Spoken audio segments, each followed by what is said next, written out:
नमस्कार दोस्तों, आपका स्वागत है हमारे चैनल पर, जहां हम भगवद गीता के गहरे रहस्यों को समझने का प्रयास कर रहे हैं।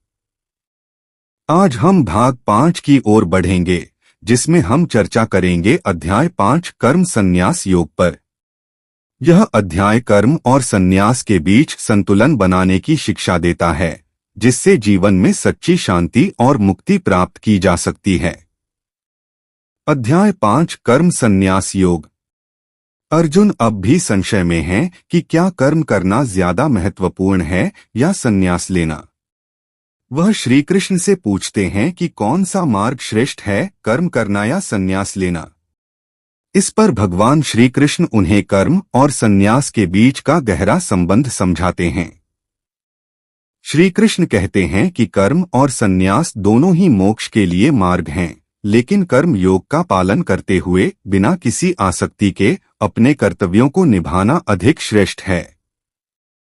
संन्यास केवल बाहरी नहीं होता, यह मन और भावनाओं का भी त्याग है। असल में कर्म करते हुए भी जब हम आसक्ति और अहंकार को त्याग देते हैं, तो हम सच्चे सन्यासी बन जाते हैं। कर्म और संन्यास में अंतर। कृष्ण स्पष्ट करते हैं कि केवल कर्मों का त्याग करना संन्यास नहीं है, बल्कि कर्म करते हुए भी मानसिक रूप से त्याग भाव रखना संन्यास है। कृष्ण कहते हैं, कर्म करो परंतु आसक्त मत हो। अगर हम अपने कर्तव्यों को निष्ठा और समर्पण के साथ करते हैं, तो हम संसार के बंधनों से मुक्त हो सकते हैं। वे यह भी कहते हैं कि एक सच्चा योगी वह है जो अपने सभी कर्म भगवान को अर्पित करता है और उनसे जुड़ी इच्छाओं को त्याग देता है। इस प्रकार वह कर्म करते हुए भी निर्लिप्त रहता है। सच्ची शांति कैसे प्राप्त करें? श्री कृष्ण बताते हैं कि शांति प्राप्त करने का मार्ग कर्म संन्यास से होकर जाता है। जब हम कर्म करते हैं लेकिन फल की चिंता नहीं करते, तो हम मन की शांति पा सकते हैं। जो व्यक्ति अपने कर्मों को भगवान को समर्पित करता है, वह शांति प्राप्त करता है।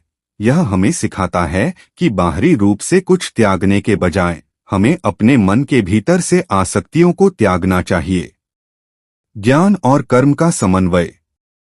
कृष्ण अर्जुन को बताते हैं कि कर्म संन्यास योग का सही अर्थ तब समझ में आता है जब ज्ञान और कर्म का समन्वय हो। केवल कर्म या केवल संन्यास मोक्ष का मार्ग नहीं है, बल्कि जब हम ज्ञान प्राप्त करते हुए बिना आसक्ति के कर्म करते हैं, तब हम सच्ची मुक्ति की ओर बढ़ते हैं। कृष्ण कहते हैं, जो व्यक्ति ज्ञान के प्रकाश में कर्म करता है, वह संसार के बंधनों से मुक्त हो जाता है। अहंकार और कर्म। इस अध्याय में श्री कृष्ण अहंकार के त्याग की महत्ता बताते हैं। जब व्यक्ति सोचता है कि वह अपने कर्मों का स्वामी है, तब वह अहंकार के जाल में फंस जाता है। लेकिन जब वह अपने सभी कर्मों को भगवान के चरणों में अर्पित कर देता है, तब वह अहंकार से मुक्त हो जाता है। यह सिखाता है कि हमें अपने कर्मों में भगवान का स्मरण करते हुए अहंकार के बिना उन्हें करना चाहिए। हमें क्या सीख मिलती है? इस अध्याय से हमें यह सीखने को मिलता है कि जीवन में कर्म और संन्यास दोनों ही महत्वपूर्ण हैं, लेकिन कर्म को त्यागने की बजाय हमें आसक्ति का त्याग करना चाहिए। कर्म करते हुए भी जब हम अपने मन से आसक्तियों को त्याग देते हैं, तब हम सच्चे सन्यासी बन जाते हैं। कृष्ण का यह उपदेश हमें यह समझने में मदद करता है कि कर्म करना जीवन का एक आवश्यक हिस्सा है, लेकिन जब हम इसे भगवान को समर्पित कर देते हैं, तब हम सच्चे योगी बनते हैं। अगले भाग में क्या होगा? अगले भाग में हम अध्याय 6 ध्यान योग पर चर्चा करेंगे, जिसमें ध्यान की महत्ता और उसकी साधना के बारे में जानेंगे।